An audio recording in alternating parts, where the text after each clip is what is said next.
Hello everyone, and thank you for tuning in. Now, to get the most out of this practice test, please pause the video to work each problem before revealing the answer.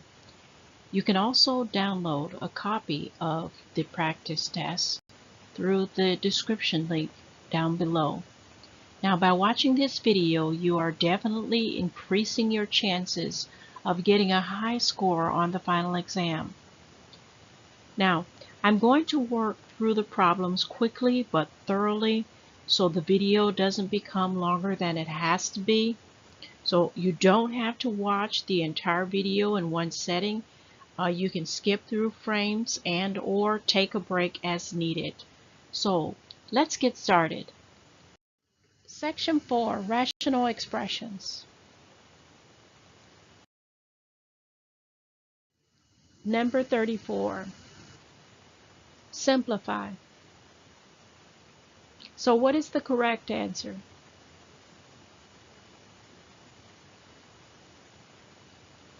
Choice B. Okay, so what we have here is a rational expression that we are asked to simplify. And to simplify it, there's just only two steps. Step 1 is to factor it completely, both top and bottom. And step 2, simply cancel any common factors from the top and bottom. All right, so let's go ahead and get started then. By now you should be much more comfortable at factoring. Here at the top, this is a trinomial that you're going to have to factor in two binomials. If the back end is a negative, remember the signs are different. This tells me to make sure that the pair that the larger number is the negative and the smaller number is the positive. So when we factor that, our pairs then that would match that description would be the 3 and the 5, with 5, remember, being the negative because it's the bigger number. So 3 would have to be the positive. Now on the bottom, you should notice that what you have here is a difference of square, and this factors into x plus 5, x minus 5. So once we factor everything completely, we're going to move on to the next step, which is simply to cancel any common factors. So what you're looking for is something from the top that matches something from the bottom, two terms that are exactly the same, one from the top and one from the bottom. So we can see here that we can cancel out our x minus 5s, and what we are left with is x plus 3 over x plus 5, which matches choice D. All right, number 35, subtract. So what is the correct answer?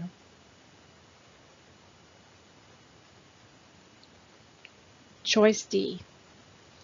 Okay, so here we're given a rational expression, and we are asked to subtract them. Now notice, if you take a look at the denominators, they are not the same.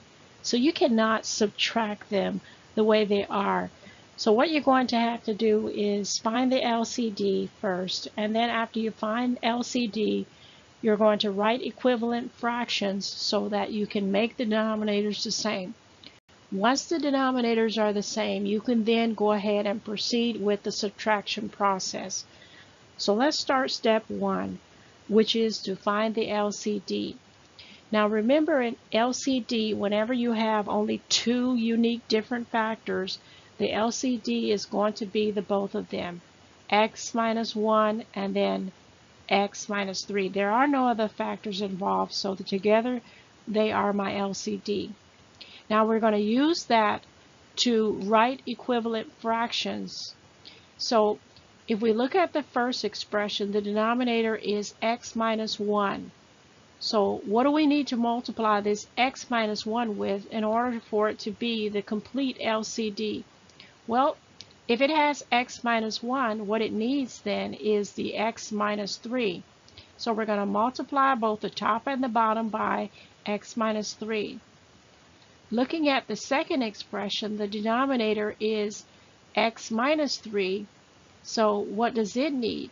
Well, if it has the x minus 3, then what it needs would be the x minus 1. So I have to multiply the top and the bottom of this expression by x minus 1. Because remember that rule that if I multiply by the bottom, I must also multiply it by the top. So that is a process we call writing equivalent fractions using the LCD, because what that process does is, notice now that the denominators are the same. So all I need to do then is to go ahead and distribute the top here. I can multiply 3 times x, which is 3x, 3 times negative 3, which is negative 9, and then over here I have 2 times x, which is 2x, and then 2 times negative 1, which is negative 2. Now recall that remember this is a subtraction problem, and remember that rule that with the second group we have to change the sign of those members within the second group. Why? Because they have a negative in front of them. You can also think of it as distributing a negative 1. If you put a negative 1 here and you distribute it to both terms, these signs will be changed to their opposite. So this is going to become negative 2x, and this is going to become plus 2. So once we combine those, the next thing we need to do is just simply combine like terms here. 3x minus 2x is simply x, and then negative 9 combined with a positive 2 is going to give me negative 7. So I have x minus 7 on top over my LCD on the bottom. And there's nothing more you can do to this problem because there are no common factors that are left. So you're done with the problem. Good job. Number 36, multiply. So what is the correct answer?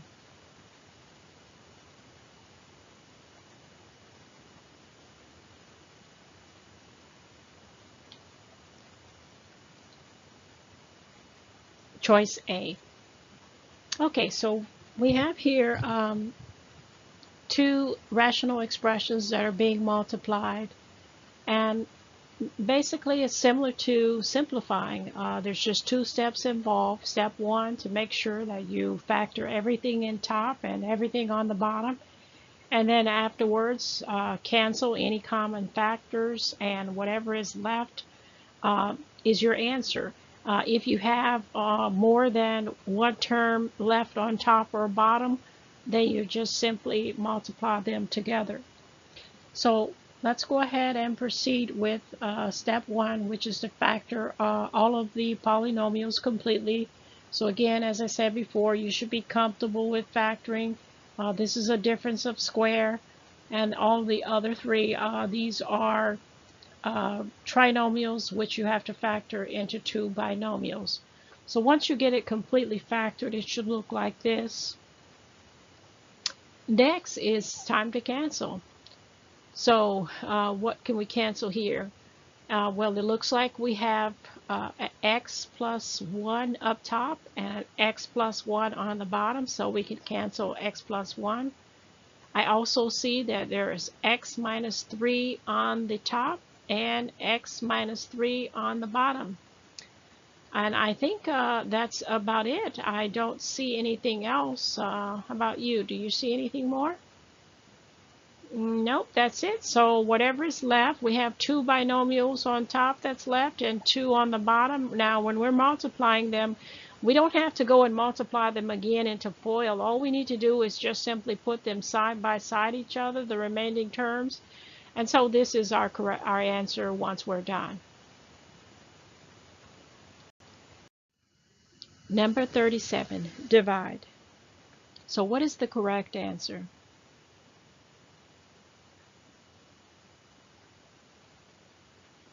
Choice C. So here we're asked to divide this rational expression. And one thing that you have to remember with division is step 1, which is a very, very important step, and that is to make sure that you flip the second rational expression. You always have to flip your second fraction. So here, these are the rational expressions. We need to flip this one. That means whatever is on the bottom goes on top, and whatever here is on the top goes on the bottom. Once we do that, it then turns into a multiplication problem. Okay, and so next, all we would need to do then is to go ahead and factor everything out. And as I said before, you should be comfortable with doing that. I see here a difference of square here. Everything else needs to be factored into two binomials. So now we've factored it, and we've also flipped the fraction, and notice now it's a multiplication problem from here on out. So you're going to follow the same process you did at the previous problem, which is after we get it all factored out, it's time to cancel. So we're looking for something from the top that matches something from the bottom exactly. And I see here that, yes, we can cancel out an x plus 7 because I see an x plus 7 up top as well as 1 down below. What else can we cancel out? You got it. We can also cancel out x plus 2. I see an 1 up top, and I also see an x plus 2 on the bottom. Ooh, yeah, almost forgot there. X minus 2. Yeah, you saw that. And an x minus 2 on the bottom. So let's go ahead and cancel that out. Everything we need to cancel out.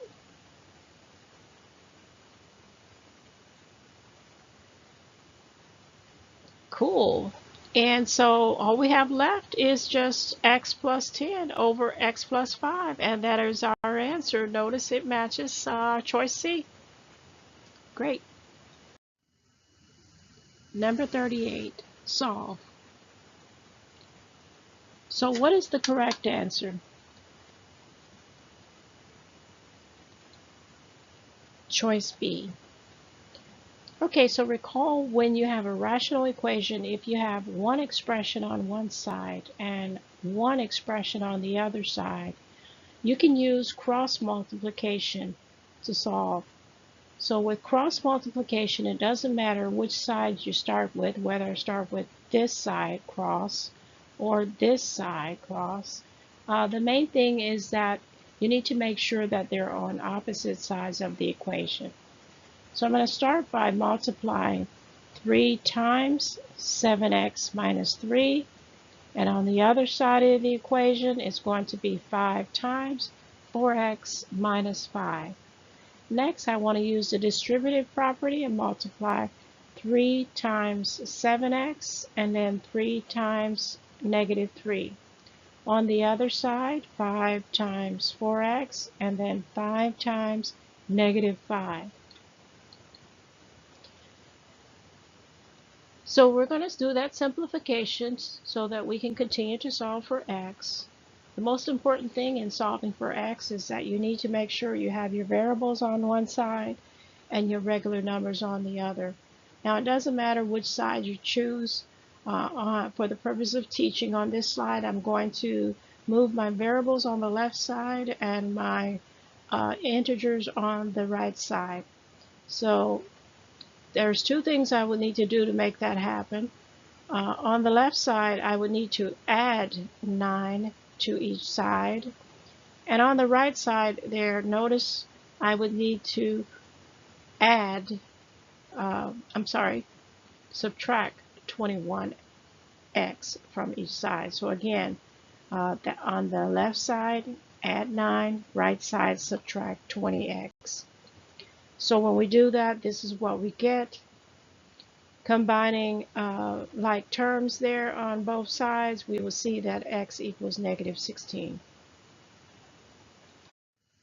Number 39, solve. So what is the correct answer?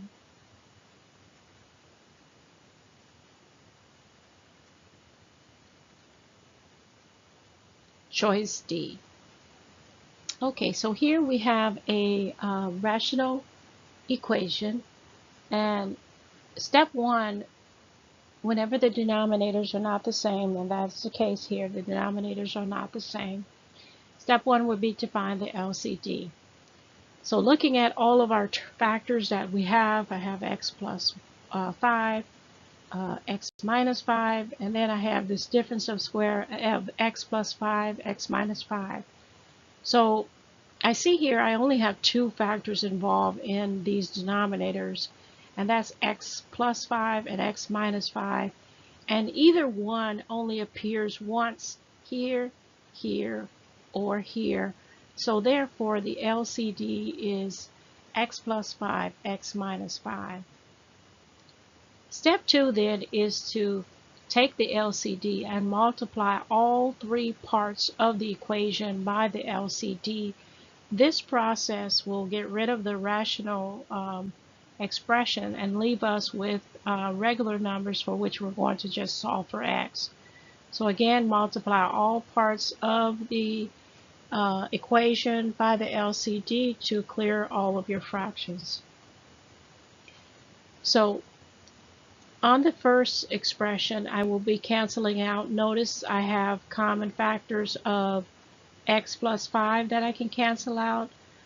For the middle term, I have common factors of x minus 5 that I can cancel out. And notice in the last, I can cancel out the entire thing because x plus 5, x minus 5 is the same thing as x squared minus 25. So I'm going to go ahead and proceed with those cancellations of those common factors. So what I have left then is an equation for which I just simply need to solve for x, and to do that I would need to go ahead and do the distributive property, 3 times x, and then 3 times negative 5. Over here, negative 6 times x, and then negative 6 times positive 5. Next, after I bring everything down, I want to go ahead and combine like terms, so I can combine these two terms. Combining a 3x with a negative 6, that's going to give me negative 3x. And then combining here our negative 15 with negative 30 is going to give me negative 45. So bringing those terms down, the next thing I'm going to do to solve for x is to add 45 to each side. Then divide by negative 3. And x equals negative 16. Number 40, solve. Dr. Gomez can see 11 patients in 2 hours. At this rate, how long would it take him to see 88 patients? So what is the correct answer?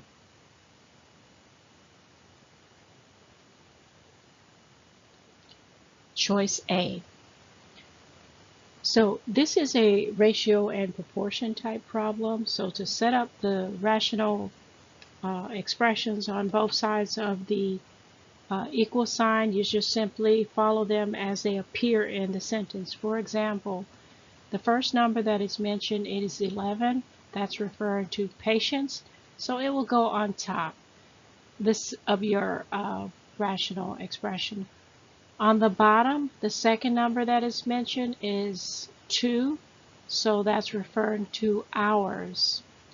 The third number that is mentioned is 88, and that's referring to patients. So you have to decide whether the third one goes on top or bottom based on what it is. Since patients was on top of our first rational expression, we need to also put these 88 patients on top, which means on bottom we would have our unknown. So this is what it would look like, because that's step 1, is to set up your equation.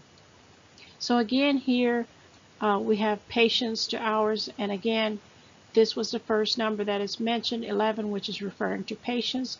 The second number mentioned in the sentence was 2, which was referring to hours. The third number that is mentioned is 88. And 88 was referring to patients.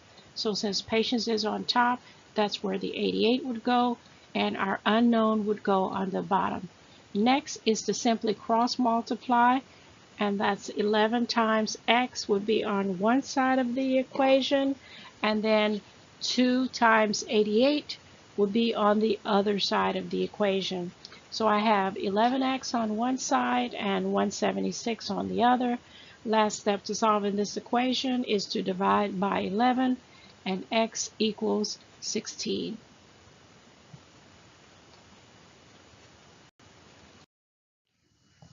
Okay, that's it for this lesson.